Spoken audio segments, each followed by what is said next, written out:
Olá, povo de Deus! Estamos iniciando mais uma manhã com Deus, a última manhã com Deus desta semana.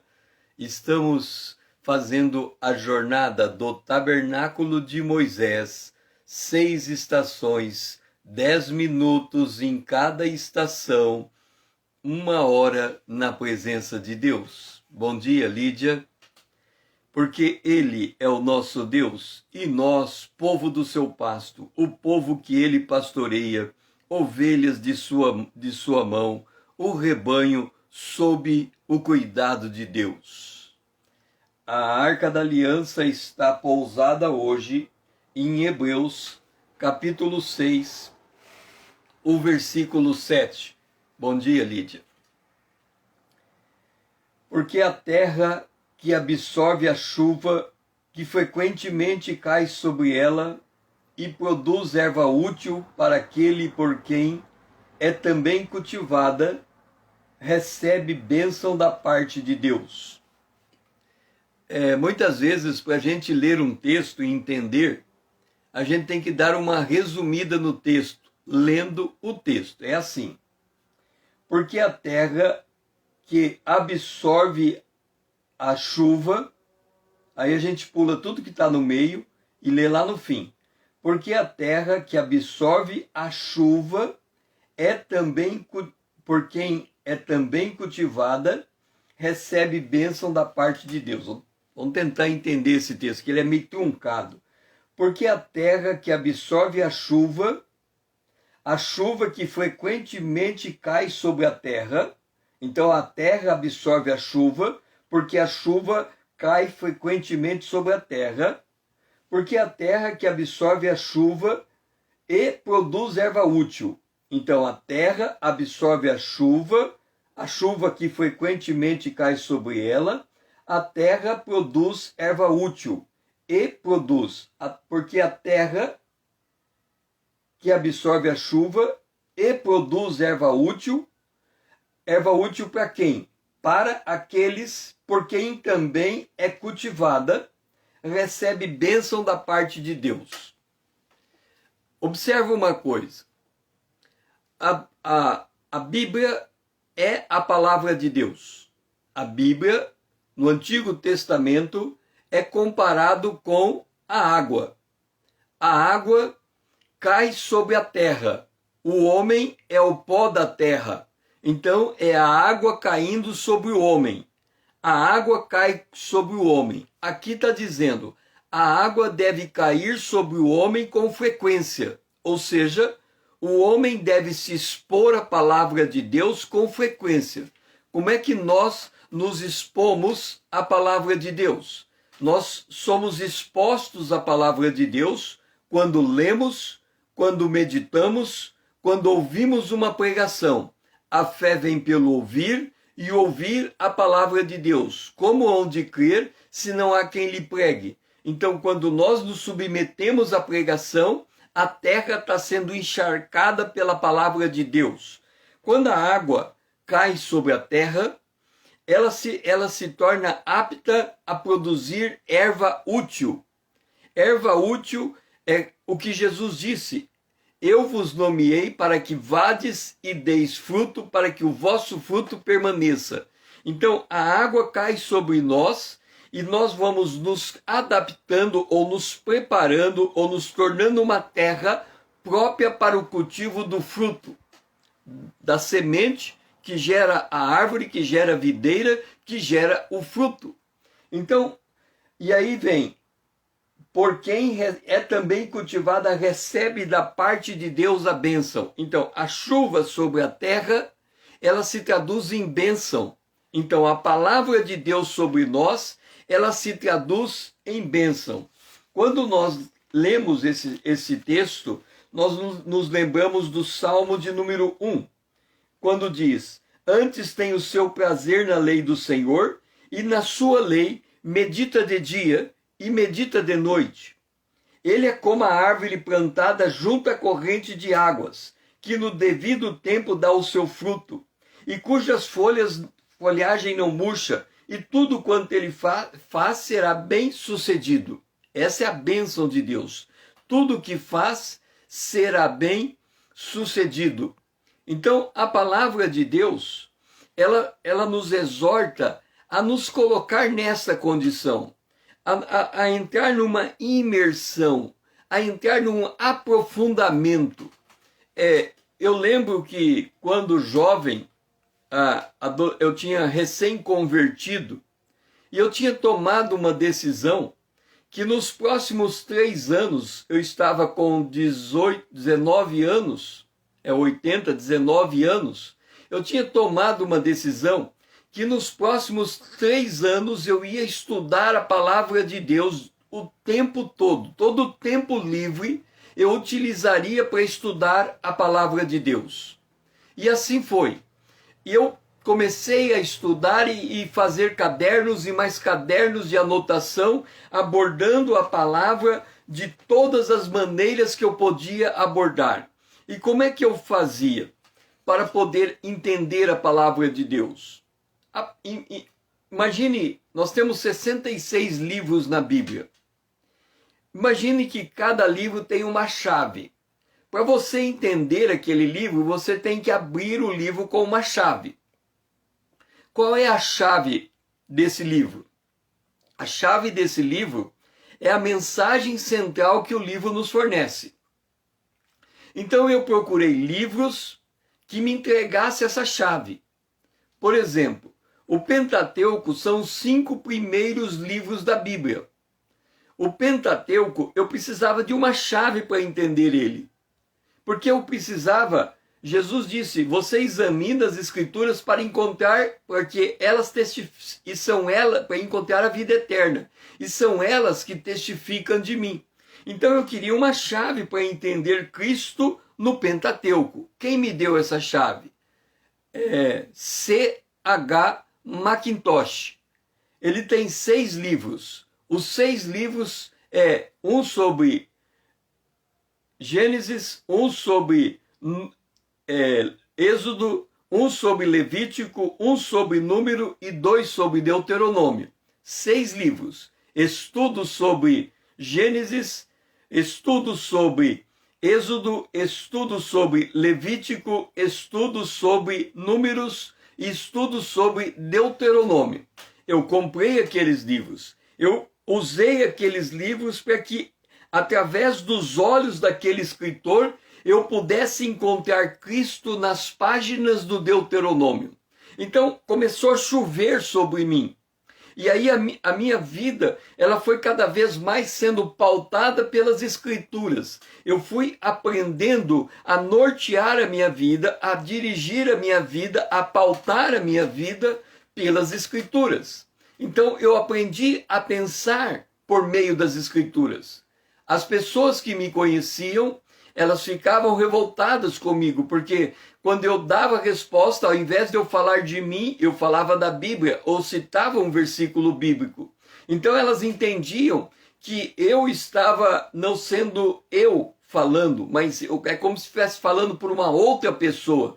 Mas a Bíblia exorta que a palavra de Deus deve habitar ricamente em nós, e Jesus disse que a boca fala do que o coração está cheio. Então, quando nós nos deixamos ser inundados pela chuva, que é a palavra de Deus, ela vai produzir o seu fruto. Como diz o salmista, no tempo próprio, ela vai produzir o seu fruto. Qual é esse tempo próprio? É o tempo de Deus. Depende do que Deus tem, do propósito que Deus tem para a nossa vida.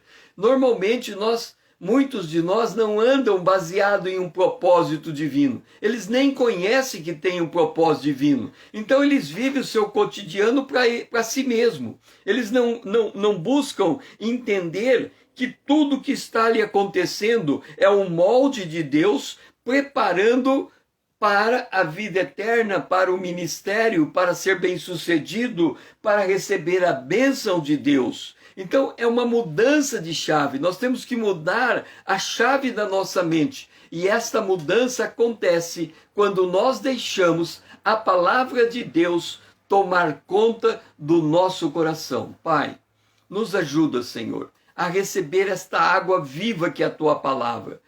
O Espírito flui de nós como águas vivas, que também nós recebamos águas vivas, Senhor, para inundar o nosso coração, de tal maneira que quando abrirmos a nossa boca, seja para dar testemunho de Ti, da Tua presença, da Tua graça e da Tua misericórdia. Esta é a nossa oração, em nome de Jesus, o Teu Filho amado, a quem nós amamos. Amém.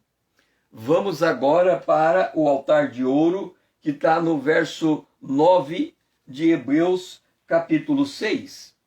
Quanto a vós outros, todavia, ó amados, estamos persuadidos das coisas que são melhores e pertencentes à salvação, ainda que falamos desta maneira. Entenda uma coisa, Deus tem algo para você que é sumamente superior à visão que você tem da tua vida. Deus tem algo para você que é sumamente superior à visão que você tem da sua vida. São coisas melhores e são coisas pertencentes à salvação. Quer dizer, é como a salvação é um presente que lhe é dado e que você, à medida que vai desembrulhando o presente, você vai encontrando algo valioso que lhe leva a desembrulhar uma outra camada desse presente, e você encontra algo ainda mais maravilhoso, e você tenta abrir mais e se aprofundar mais, porque o que Deus tem preparado para nós é sumamente glorioso. Primeira coisa, algo que pouco se fala na igreja, nós somos a noiva do Cordeiro. O que significa ser a noiva do Cordeiro?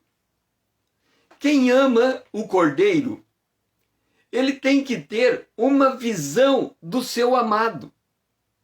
Quando nós lemos o livro de Cantares, o que é o livro de Cantares? A Sulamita, ela está declarando o seu amor pelo amado. E quando ela declara o seu amor pelo amado, tem uma passagem no livro de Cantares que é sumamente extraordinária.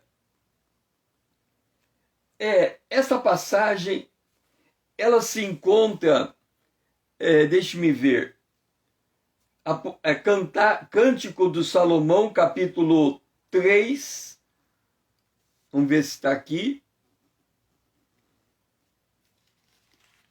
Cântico de Salomão, ela diz assim: de noite, no meu leito, busquei o amado da minha alma, busquei-o e não achei. Aí ela se levanta e ela sai em busca do seu amado. Mal o deixei, encontrei logo o amado da minha alma. Agarrei-me a ele e não o deixei ir embora, até que o fiz entrar em casa de minha mãe, nas recâmeras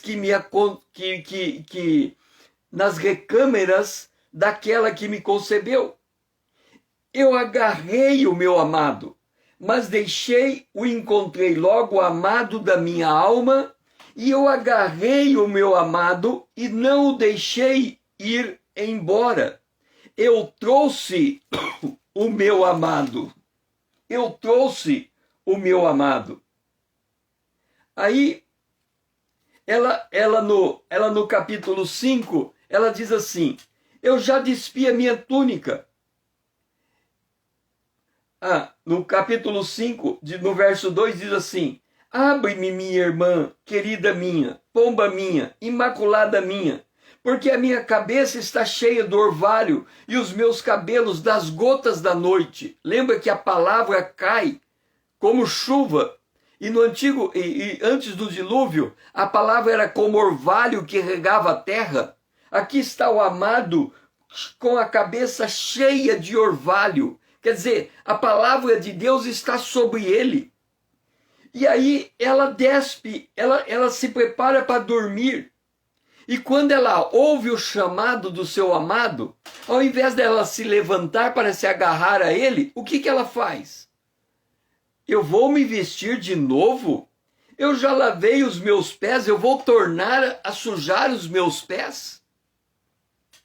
Que coisa estranha. Quando a voz do amado vem, ao invés dela prontamente ir ao seu amado, ela se volta para ela e diz: eu vou me levantar da minha cama?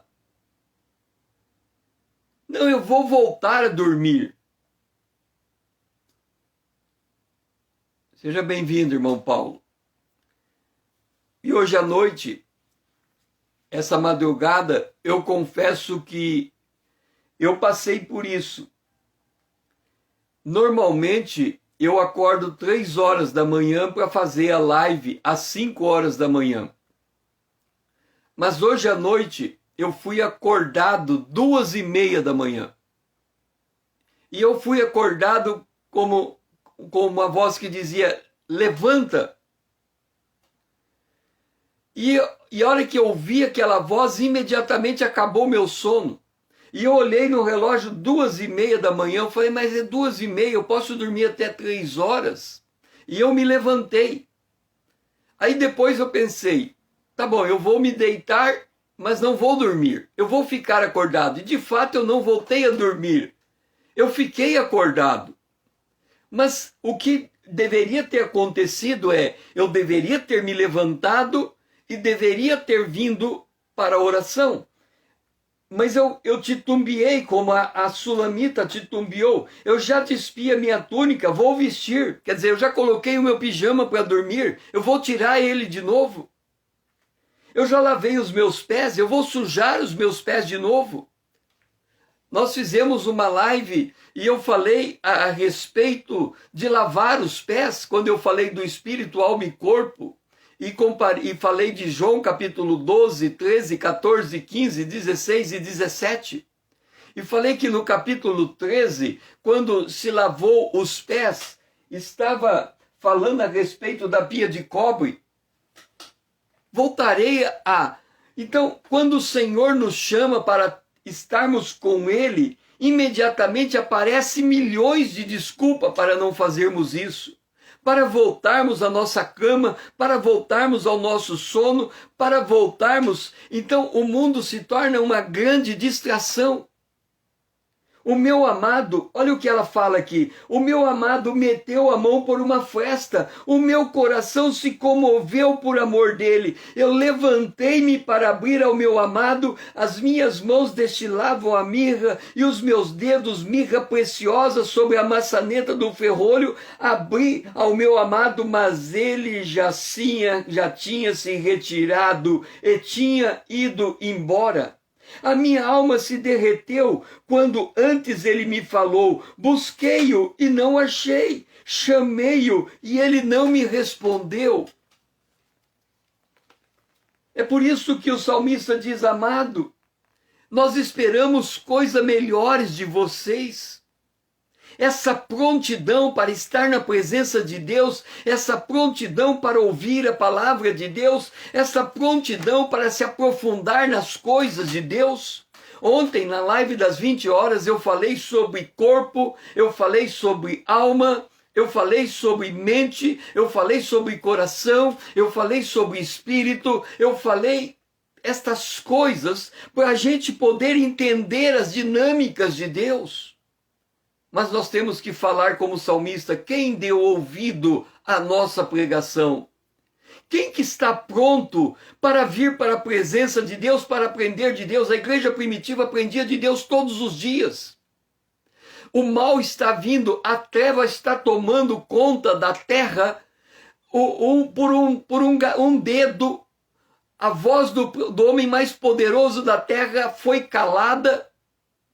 E ele não pôde mais falar nada, mesmo tendo milhões e milhões de seguidores. E nós estamos distraídos, ocupados com os nossos afazeres. E não atento que o noivo está nos chamando a entrar em comunhão com ele. Pai, nos ajuda a ter um coração pronto para entrar na tua presença, para buscar a tua face, para buscar coisas melhores que acompanhem a salvação. Não deixa, Senhor, que as coisas desse mundo sejam uma distração para nós. Ajuda a gente a estabelecer as nossas verdadeiras prioridades, Senhor, porque é a última hora e os dias vão ser muito negros, Senhor. E se nós não estivermos encharcados de água, que é a tua palavra, nós vamos fraquejar. Nos ajuda, Senhor. É a nossa oração. Em nome de Jesus, o teu Filho amado, a quem nós amamos. Amém. Vamos para o nosso café da manhã. Está em Hebreus, capítulo 6, o versículo 5. E provaram a boa palavra de Deus e os poderes do mundo vindouro. Você já provou a boa palavra de Deus? Você já provou a boa palavra de Deus?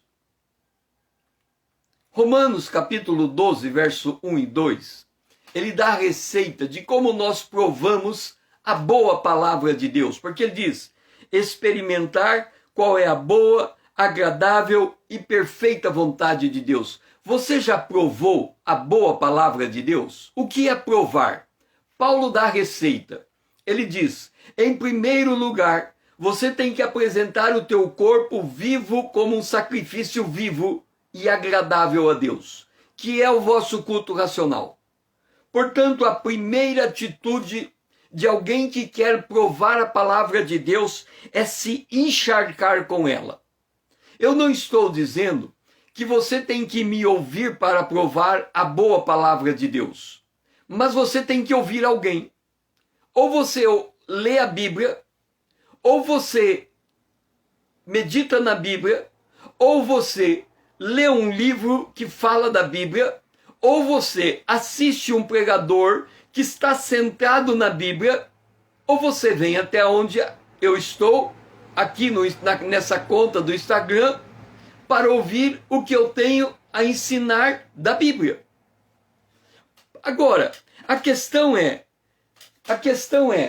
você está se comportando como a sunamita? Abri ao meu amado, mas ele se retirou e tinha ido embora. Lembra as 5 virgens? As 5 virgens tinham azeite, as 5 virgens não tinham azeite. E quando ouviu-se a voz do amado, as 5 virgens com azeite se apresentaram ao amado. As 5 virgens que não tinham azeite queriam comprar o azeite, mas as virgens que tinham azeite não compraram o azeite. E o que mais me chama a atenção nessa parábola é que as 10 virgens estavam dormindo. No entanto, só 5 dormiram com azeite.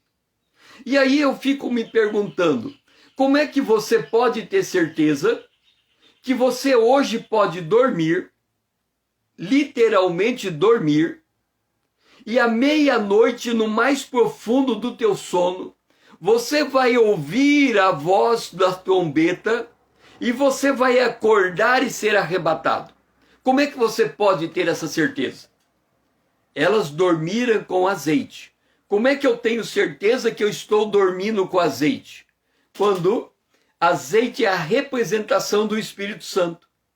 Jesus disse que o Espírito Santo veio para ensinar a cada um de nós acerca de Cristo através da Bíblia. Aí eu pergunto para você, quanto tempo você está dedicando na sua vida para olhar para a Bíblia e aprender de Deus? Você está se deixando encharcar pela palavra de Deus? Você está gastando tempo, você está anotando, você está meditando, porque a sunamita, ela se abriu ao seu amado mais tarde demais, porque quando ela foi, ele já tinha se retirado, ele tinha colocado a mão na fresta do seu coração. Jesus diz, eu escuto a porta e bato, se alguém ouvir a minha voz eu entro. Mas quando a pessoa deu por conta que ela precisava ouvir, Jesus não estava mais lá. Entenda uma coisa. Nós estamos vivendo um dos momentos mais perigosos da história humana. Por que perigoso? Porque a trombeta pode soar, quem não estiver preparado para ela vai ficar. O anticristo vai se manifestar. Haverá uma grande perseguição e só na primeira praga do Apocalipse vão ser mortos na terra uma quarta parte da humanidade. Vão ser mortos na terra a quarta parte da humanidade.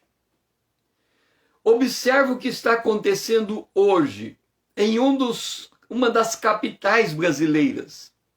Observa como a morte está se aproximando.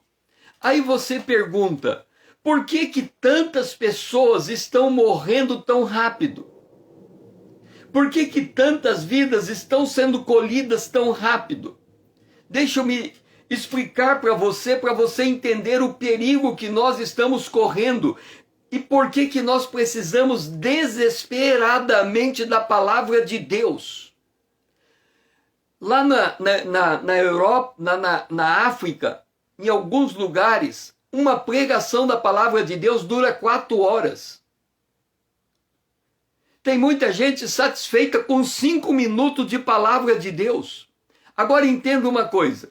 Todo mundo sabe, é um versículo extremamente conhecido na Bíblia, que o salário do pecado é a morte. Ok. Agora, se você ler lá no Apocalipse, diz assim, a morte entregou os seus mortos para ser julgado no juízo final e para receber a segunda morte. Ok. Se o salário do pecado é a morte, Jesus disse, vai se multiplicar a iniquidade. O pecado vai se multiplicar. Quando o pecado se multiplica, o que acontece? A morte, que era distante, fica mais perto. Então, por isso que Satanás, agora na terra, ele tem autorização para matar por atacado. Cai um ônibus, morre 20 pessoas. Dá um acidente, morre 30 pessoas. Falta oxigênio num hospital, morre uma ala inteira no hospital. Por que Satanás está conseguindo matar por atacado? Porque o pecado também está vindo por atacado. A Bíblia diz que aonde abundou o pecado, superabundou a graça. Mas para que a graça superabunde sobre o pecado, eu tenho que ter o desejo de ter graça. E o desejo de ter graça é ficar preparado, disposto, pronto para olhar para as Escrituras e absorver o máximo que eu posso dela antes que a Escritura física, o livro, a Bíblia, seja tirada de mim. Tem muita gente que não compra mais Bíblia porque ele diz, a Bíblia está no meu celular. Mas um dia alguém vai apertar um botão e vai desaparecer a Bíblia do celular. E aí você vai fazer o quê? Aonde que você vai ler a Bíblia que você não tem mais ela em casa? Tem muita gente que tem a Bíblia dentro de casa e não lê. Não pega, não examina, não considera, não medita. E aí quando vier a perseguição ele nem vai se lembrar aonde está a Bíblia, vai ter que sair correndo procurando. Entenda uma coisa. A nossa prioridade nessa última hora é aproveitar todo o tempo disponível que nós temos, dia e noite, diz o salmista, ele meditava na palavra de Deus, Salmo 1, dia e noite, por isso que ele era como uma árvore plantada junto às águas, porque ele meditava dia e noite. E nós estamos deixando o mundo nos distrair, achando que ainda há tempo, e o tempo vai vindo cada vez mais rápido, e a nossa vida está passando como uma brisa, e ela vai desaparecer. E quem não se preparar para esse tempo pode se deparar com o anticristo, e pode ser torturado por amor a Cristo, e pode não estar preparado e fazer-lhe como a sunamita. Eu abri para o meu amado, mas ele já tinha se retirado. Pensa nisso. Senhor, não permita que quando o amado chegar, nós não tenhamos experimentado a boa palavra do Senhor.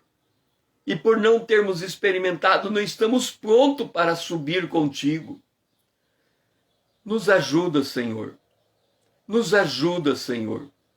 Nos ajuda a não nos distrair, mas a usar todo o tempo disponível para aprender de Ti. Esta é a nossa prioridade nessa hora. Oramos em nome de Jesus, o Teu Filho amado, a quem nós amamos. Amém. Vamos lançar luz sobre isso. Verso 4. É impossível, pois, aqueles que uma vez foram iluminados e provaram o dom celestial e se tornaram participantes do Espírito Santo. Note uma coisa. Nós estamos vivendo numa época em que a fascinação pela riqueza é tão grande que a única pregação que as pessoas estão dispostas a gastar o tempo que for para ouvir é aquela que ensina a pessoa a ficar rica, milionária, ganhar muito dinheiro. Mas aqui diz que a terra cai, a água cai sobre a terra e provaram a boa palavra de Deus. Olha como funciona. Nós temos um versículo bíblico, um versículo bíblico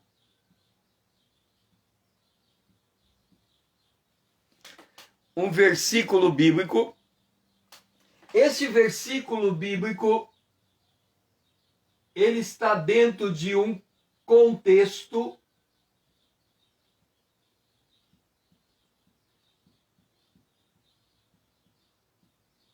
Este contexto em que está o versículo bíblico, ele está assentado em uma doutrina.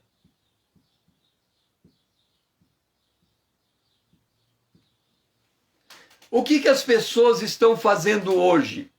Elas estão pegando um versículo da Bíblia, estão com esse versículo da Bíblia usando como fonte de motivação para aquilo que ela quer para ela e não para a glória de Deus. E elas não estão se importando com o contexto desse versículo, elas não leem um versículo antes e nem leem um versículo depois. E elas muito menos estão preocupadas com a doutrina. Então, observa, eu li, o primeiro versículo que eu li foi o versículo 7 de Hebreus capítulo 6. Porque a terra absorve a chuva. Eu vou ler no final o versículo 8, mas o 8 diz: mas se produz espinho, é rejeitada. Ou seja, se eu ler o versículo 7, eu leio a bênção. Se eu ler o versículo 8, eu leio a rejeição. Se eu ler a carta da sexta igreja, eu sei que tem uma promessa para quem vai ser arrebatado. Mas se eu ler a carta da sétima igreja, Jesus diz que vai vomitar a igreja da sua boca. Ele vai rejeitar a igreja. Deixe-me ver. Apocalipse, no capítulo de número 6. Aliás, capítulo número 3. Diz assim: porque é morno e nem és quente nem é frio, estou pronto a vomitar-te da minha boca. Então o que a gente faz? A maior parte dos cristãos só lê em versículo que lhe dão bênção. E exclui todos os versículos da Bíblia que lhe traz exortação. É por isso que quando o amado chega, a pessoa está dormindo e não está pronta para o amado. Porque ela desprezou a palavra de Deus. O que é desprezar a palavra de Deus? Tem gente que você lê a Bíblia dele está toda marcada. A minha Bíblia não está marcada. Pode procurar. Não tem nenhuma marca na minha Bíblia. Aí você vai dizer, César, você estuda a Bíblia e você não tem Bíblia marcada? Não tem nenhum texto marcado? Não, não tem. Por que não tem texto marcado? Porque eu entendo que toda a palavra de Deus é a palavra de Deus, que todo versículo está ligado a um contexto, e se eu marcar um versículo de vermelho, o meu olho vai para o versículo. Então, toda vez que eu pegar essa página e tiver um versículo marcado, eu só quero ler aquele versículo marcado. Aí vou dizer, não, este versículo é muito importante para a minha vida. É? E os outros? Não, os outros... Você lê o versículo que ele marcou, é uma bênção. O versículo de mais uma exortação. Ué, por que você não marcou a exortação e marcou a bênção? Não, por quê? Por quê? Por quê? Por quê? Porque ele lê a Bíblia baseada em versículo.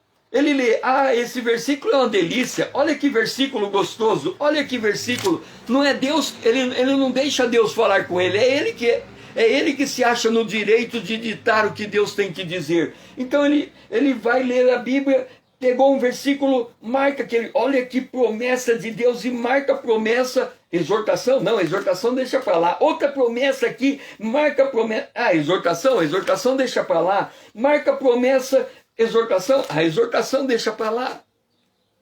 Contexto? Eu estou lendo esse versículo aqui. Olha, o versículo eu estou entendendo. O versículo é uma promessa. Mas esse contexto, que coisa difícil entender. Deixa para lá. Está muito, muito complicado esse contexto. Doutrina? Não. Conhecer a doutrina da Bíblia divide o povo de Deus. Nós não temos que conhecer doutrina, nós temos que amar. Mas aí quando nós lemos a palavra de Deus, quando nós lemos, por exemplo, Atos capítulo 4 ou Atos capítulo 2, quando a igreja está crescendo, e nós chegamos lá em Atos, no capítulo de número 2, Atos, capítulo de número 2, diz assim, e perseveraram na doutrina dos apóstolos e na comunhão. Então, o que a Bíblia está dizendo? Quando eu tenho doutrina, eu tenho comunhão.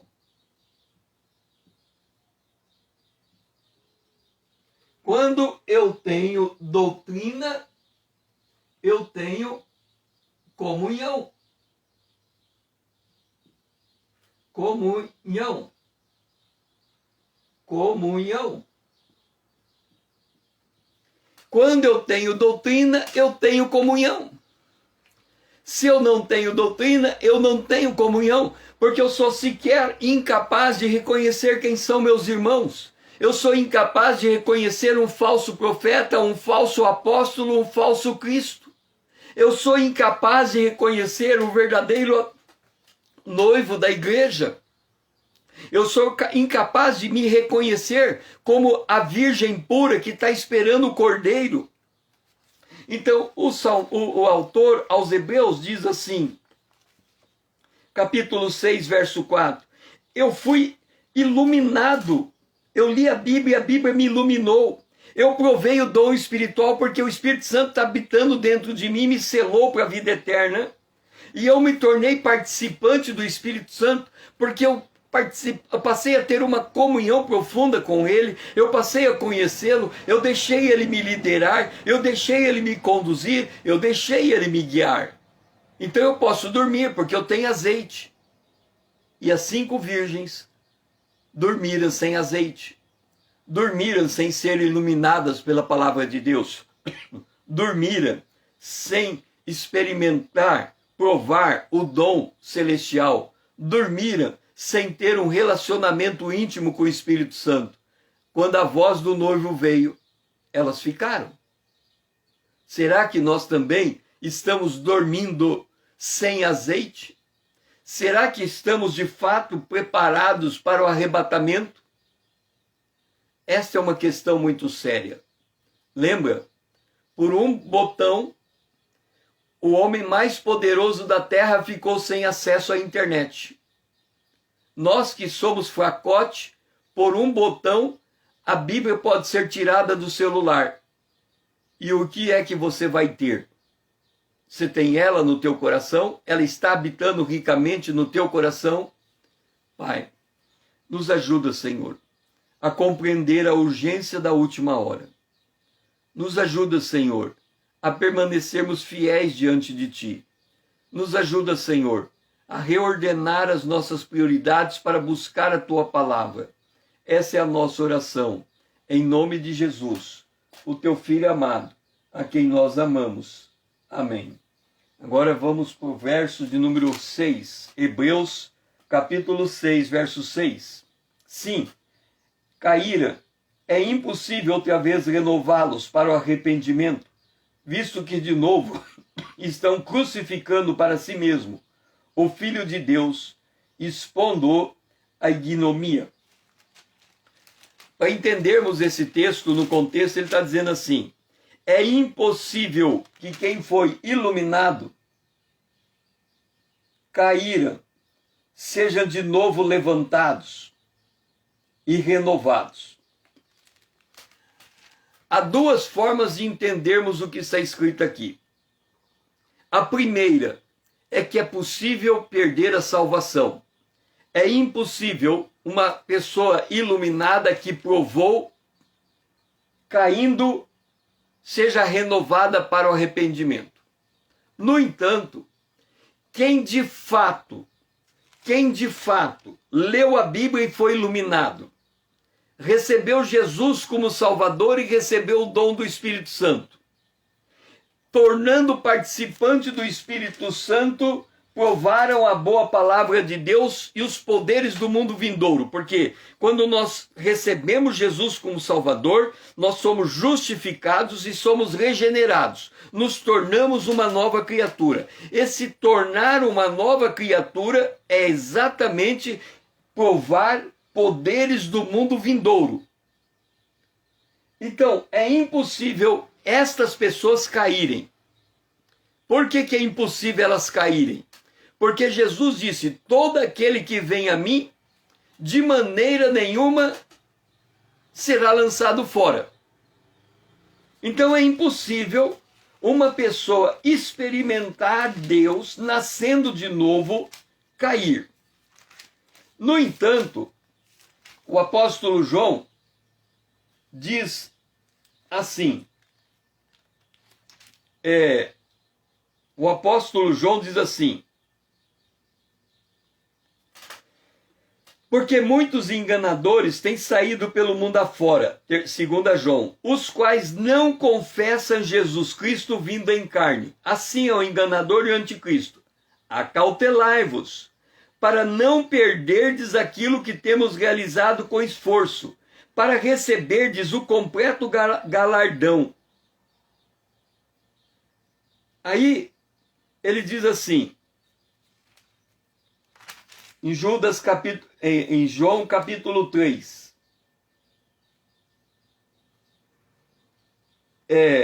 Deixe-me ver.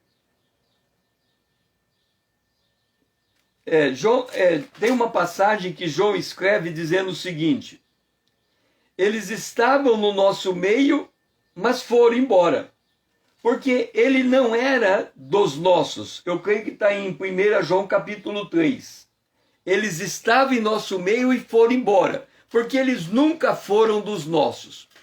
Quando nós olhamos para a igreja, instituição, nós encontramos dentro da igreja, instituição, dois grupos de crente. O primeiro é o trigo. O segundo é o joio. O joio é plantado pelo maligno. O trigo é plantado por Deus. O trigo é aquele que é justificado, regenerado, está em processo de santificação. O joio, ele vive baseado na legalidade. Ele parece crente, mas ele não é. Ele não experimentou o novo nascimento. Os dois estão vivendo juntos. Os dois vão ao culto, os dois oram, os dois apropriam da palavra de Deus e direcionam a sua vida de acordo com a palavra de Deus, mas um é nascido de novo e tem o Espírito Santo, e o outro não é nascido de novo e não tem o Espírito Santo. Este cai. Se ele cai, ele é levantado. Se confessarmos nossos pecados, ele é fiel e justo para nos perdoar. Esse cai, e quando ele cai, ele vai embora e não volta mais. Por isso que 5 virgens dormiram sem azeite, sem experimentar a salvação. Elas estavam na igreja, elas ouviram a palavra de Deus, elas se apoiaram em um versículo da palavra de Deus para conduzir os seus negócios, para conduzir o seu relacionamento familiar. Elas usaram a palavra de Deus como estímulo, como motivação, como palavra motivacional. É aquilo que a Bíblia diz, que nos últimos dias se levantarão homens que ajuntarão para si doutores segundo as suas concupiscências. Elas ouviram pregadores, que eram pregadores motivacionais, eram pregadores dizendo que Deus está mandando um grande avivamento na terra, que haverá uma grande prosperidade material na terra, que as pessoas têm que estar preparadas para o agir de Deus, para os grandes milagres de Deus. Elas estão profetizando que Deus vai levantar um presidente da república, e esse presidente é um homem cristão, que esse homem cristão vai implantar leis cristãs, que estas leis cristãs vão nos proteger, que nós vamos ter uma vida tranquila, uma vida próspera, que nós vamos ter carro, que nós vamos ter casa, que nós vamos ter isso, que nós vamos ter aquilo. E tudo isso é um castelo de areia. Tudo isso é um castelo de cartas. Quando assopra, ela desmonta. Por outro lado, o reino das trevas está armando o cenário para aparecer o anticristo. De um lado, pastores pregando que o mundo vai entrar numa era de prosperidade. Por outro lado, o reino das trevas preparando o caminho para o anticristo. E aonde os dois se encontram? Estes falsos pregadores dizendo haverá paz, quando haverá repentina destruição, e este anticristo preparando as estruturas para abafar a fé, para esmagar a fé. É por isso que nós lemos quando Judas, ele resolve escrever uma coisa, ele diz: amado, quando empregava toda a diligência em escrever-vos acerca da nossa comum salvação, eu fui obrigado a exortar a vocês batalhar diligentemente pela fé que uma vez foi dada aos santos. Entenda uma coisa: a fé dos santos está sendo paulatinamente tirada dos santos. A fé dos santos está sendo paulatinamente tirada dos santos. Primeiro a forma de tirar. Eles estão dizendo o seguinte: não tenham a Bíblia no papel, não precisa, está no celular. Aí você vai para a igreja, leva a Bíblia no celular. Aí na tua casa você nem compra a Bíblia no papel, já tem ela no celular. Então tá tudo no celular, você está confiando. Aí vem alguém e faz igualzinho fez com o homem mais poderoso. Aperta um botão e a Bíblia some do celular. Sabe o que vai acontecer com esse crente? Ele vai entrar em parafuso. Porque ele descobriu que ele apoiou a fé numa falsa esperança. Ele estava sendo nutrido por um falso profeta. E agora ele está cara a cara com o anticristo. E ele não tem a Bíblia. Porque se ele tivesse a Bíblia no seu coração, no arrebatamento da igreja ele teria ido. Mas ele descobriu que ele nunca tinha de fato sido iluminado, provado a palavra, experimentado os poderes vindouros, experimentado o dom celestial. Eles nunca tinham andado de fato com Deus. Ele estava andando com seu ego, eles estavam andando com suas prioridades, ele estava andando com a sua vida do jeito que é, levado. Lembra que quando Deus manda Moisés buscar o povo de Israel do Egito, O que fez Faraó? Aumentou a carga de serviço para o povo não ter tempo de buscar a Deus. E é isso que o diabo está fazendo nessa última hora, aumentando a carga do mundo sobre nós, para a gente não ter tempo de aprender de Deus. Pai, nos ajuda a entender que estamos na última hora e as trevas estão chegando. Que nesse pouco tempo que resta, a gente aprenda a buscar a Tua presença, a encher-nos da Tua palavra, a conhecer as Tuas doutrinas e nos preparar para esta hora, porque se a gente dormir sem azeite, podemos acordar sem ter participado do arrebatamento. Essa é a nossa oração, em nome de Jesus, o Teu Filho amado, a quem nós amamos. Amém. Vamos agora para nossa última estação, o altar de cobre, que está no verso 8. Mas se produz espinho e abrolho, é rejeitada, e perto está da maldição, e o seu fim é ser queimado. Lembra que eu falei que para você experimentar a boa palavra de Deus, a receita está em Romanos capítulo 12, verso 1 e 2? Lembra que eu falei que no Romanos capítulo 12, 1 e 2 diz: você tem que apresentar o teu corpo a Deus, que é o teu culto racional. Quer dizer, você tem que estar encharcado da palavra de Deus, não de versículo bíblico memorizado, é bom, mas você tem que estar encharcado de doutrina da palavra de Deus. Você tem que entender o contexto da palavra de Deus, porque quando Satanás foi conversar com Jesus, ele disse, está escrito. Jesus disse, não, você está lendo errado, porque também está escrito. Esta palavra ilumina aquela. Este texto ilumina aquele. Você está me dando um texto fora do contexto. Você está querendo que eu apoie a minha fé num texto. O texto dizia, pula daqui que os anjos te seguram. Então ele estava dando um texto que era favorável ao ego, era favorável à motivação, mas não era favorável à disciplina, não era favorável à mortificação da carne, não era favorável ao desenvolvimento de uma vida espiritual consistente, não era favorável a uma doutrina. Então Paulo diz, apresente o teu corpo a Deus, que é o teu culto racional, e não se conforme com esse mundo. Por que a pessoa não se conforma? Porque quando ela entende a palavra de Deus baseado não num versículo, não num contexto, mas numa doutrina, ela não se deixa enganar pelo mundo, ela não se conforma com o mundo, ela sabe que quando estão dizendo paz, paz, paz, haverá repentina destruição. Quem é que imaginou que o ano de 2020 haveria uma praga sobre a terra que faria o comércio fechar as suas portas e os homens se tornarem desempregados da noite para o dia? Quem iria imaginar que estaríamos vivendo um dia como este? Mas dias piores estão por vir. E quem é que está preparado para esta hora?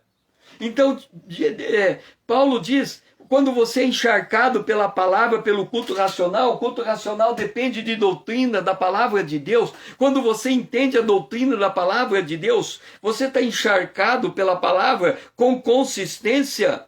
Você não se conforma com o mundo? Então a tua mente está sendo renovada, e quando a tua mente é renovada, você passa por um processo de transformação, e você experimenta qual é a boa, agradável e perfeita vontade de Deus. Mas vem Tiago e diz, a língua nenhum homem é capaz de domar. Com ela bendizemos o Senhor, mas também com ela amaldiçoamos os homens feita a semelhança de Deus. De uma boca procede a bênção e a maldição, meus irmãos, não convém. Porque pode uma fonte jorrar do mesmo lugar o que é doce e o que é amargo? Pode a figueira produzir azeitonas ou a videira figos? A fonte de água salgada pode produzir água doce? Não pode. O que ele está dizendo? Ele está dizendo o seguinte, a tribulação é o fogo de Deus para provar o coração. A tribulação, ela pode ser um momento de tentação ou um momento de vitória. Ela veio para provar a tua fé. Se a tua fé é vigorosa, na tribulação você vai agir como homem e como mulher de Deus.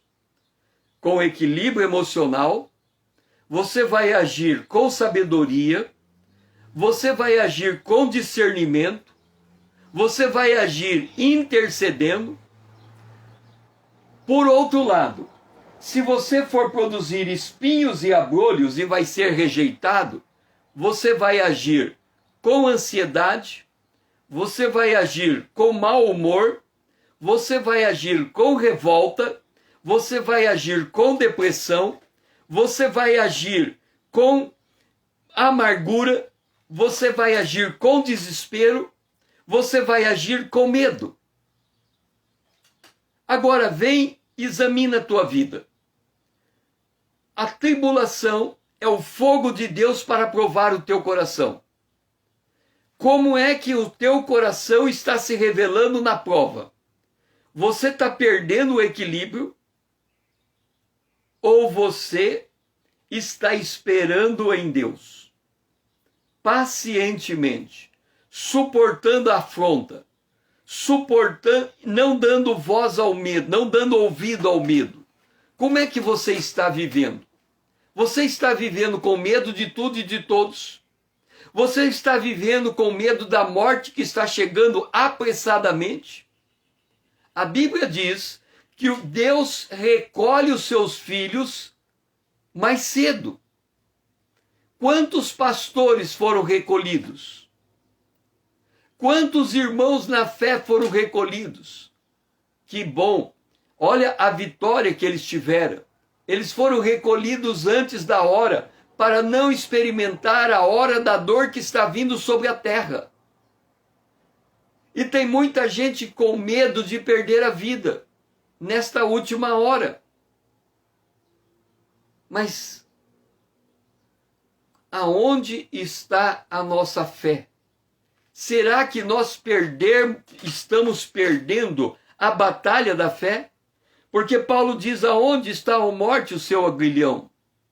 Aonde está, ó morte? Como é que está a nossa vida na presença de Deus? Esta é a última hora. Por um botão, a Bíblia pode desaparecer do celular. Como por um botão, o homem mais poderoso da terra perdeu a sua conta na internet. Está chegando a última hora. E se a terra produzir espinho e abrolho, é rejeitada, e o seu fim é ser queimado. O dia do Senhor está chegando. O dia do Senhor é um dia de fogo. O dia do Senhor é um dia em que a terça parte de toda a vegetação na terra será queimada. Hoje a gente vê as grandes queimadas na Califórnia. A Bíblia diz que a terça parte da terra, quando chegar as taças sendo derramadas, a terça parte da terra vai ser queimada, vai ser passada pelo fogo. Esta é a última hora. Qual é a nossa prioridade nessa última hora? Nós vamos gastar o pouco tempo que nos resta em, de fato, aprender a palavra de Deus no nível do versículo, do contexto e da doutrina? Ou vamos buscar versículos motivacionais, como se nada no mundo tivesse acontecendo, achando que Deus ainda vai trazer um tempo de paz e prosperidade, quando Paulo diz que quando todo mundo estiver dizendo que haverá paz, a repentina destruição vai chegar. À meia-noite soou a voz. 5 virgens dormiram com azeite. Por isso elas se levantaram e foram atrás do amado. 5 virgens dormiram sem azeite. Por isso elas se levantaram e descobriram que era tarde demais. Esta é uma hora de decisão. E a maior prioridade nossa é absorver a chuva que frequentemente cai sobre a terra, porque haverá o dia em que as pessoas correrão a terra atrás da palavra de Deus e não vão encontrar. Pai, nos ajuda a entender que nós estamos na última hora, que a noite está chegando e ninguém mais vai poder trabalhar, que a Bíblia vai desaparecer do mundo digital e quem não tiver a palavra no papel não vai ter mais o que ler. E se não tiver no coração, a pessoa está na roça, Pai.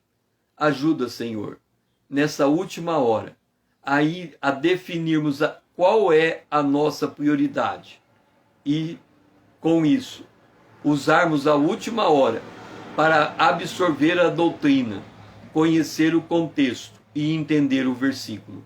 Nos ajuda, Senhor. Nós oramos em nome de Jesus, o teu Filho amado. Amém.